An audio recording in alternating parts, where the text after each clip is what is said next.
calling from a 605 area code. Who's this? Where are you calling from? Hey, this is Sam from Portland. Sam from Portland. Not the Sam on the IMs. I think that there's another Sam from Portland on the IMs. But fair. I work for a housing nonprofit here, and I just really wanted to talk about what's happened in the last week in Portland that I've witnessed. It's been just an absolute disaster. Like the ice is finally melting, but we had just a week of nonstop storms and ice that wouldn't go away.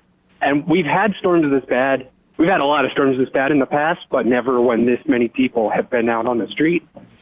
And it's just been really heartbreaking and atrocious to walk around downtown and see, 20, 30 people were having to walk in the street from shelter to shelter, and none of them were open because the ice was so thick on the sidewalks. People were, slipping and falling. I mean, it's one of the worst things that I've ever seen in person. What is driving the increase in unhoused people? Is it just like rents? Is it just Yeah, that's the biggest thing. I mean, it's like every West Coast city, and it's one of the highest per capita in Portland. The rents have been out of control, and obviously people. It gets blamed on a lot of things, but that's actually kind of what I wanted to call about, because the thing that underlines this and, drug use and the decline in downtown, it is a lack of housing. So the statistic that I try to tell people is that from 1978 to 2015, even though the number of people in Portland doubled, the number of apartments was cut in half downtown. And so most of that housing that used to be able to accommodate people with low income or no income was lost to office building and redevelopment into condos and some fancy hotels and that housing was just never really made up for anywhere else, and that is the underlying story behind every single one of these things. Right. And it infuriates me that it never gets brought up. So there's all these businesses are closed downtown. Must have been because of the Black Lives Matter protests in 2020. Completely ignoring the fact that. Downtown is suffering because it was all turned into office buildings, and then people didn't come back to work. Right. And right now, there's this huge move to repeal Measure 110, which was our really historic drug decriminalization law. And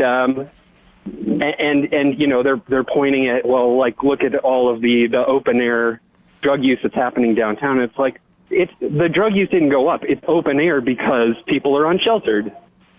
And so all of these things, all of these reactionary policies are happening in the vacuum of the real story, which was the loss of housing and the fact that housing has not kept up with the needs of people.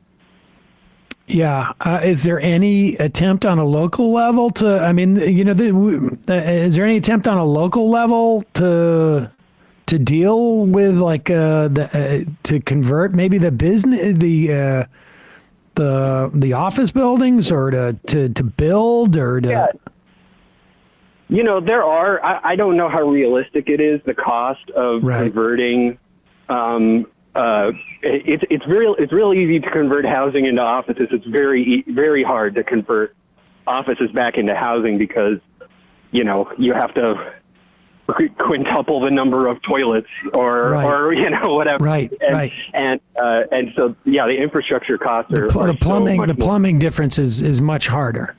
That's the main thing. Is plumbing, because all of a sudden you got to create new plumbing lines in a building that is not designed to have multiple plumbing lines going through the building. There's one, generally in an office building, there's like maybe two major plumbing lines that drop down. Right. Two sets of bathrooms on one end and two sets of bathrooms on the other end, and that's it. So there's a lot of proposals and kind of showy policies, but I don't think it's really going to do what people are hoping for. There's a lot of attempts for like getting more affordable housing policies in Oregon. There, I would say like we are probably ahead of the curve in terms of national legislation, but we're so far behind in terms of need that I mean it's an emergency, and I guess the thing that frustrates me the most about it is that it's left out. It is what underlines every other, quote unquote social problem in the city, and probably in a lot of cities around the country. I don't know the stats for. I think you're right about that. Well, appreciate the phone call. You've been talking about the closed Target. One of those was downtown.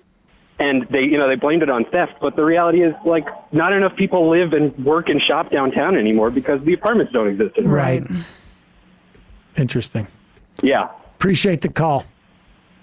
Anyway, thank you. Yeah, thank you very much. Big fan. Bless the best. Thank you. Thanks.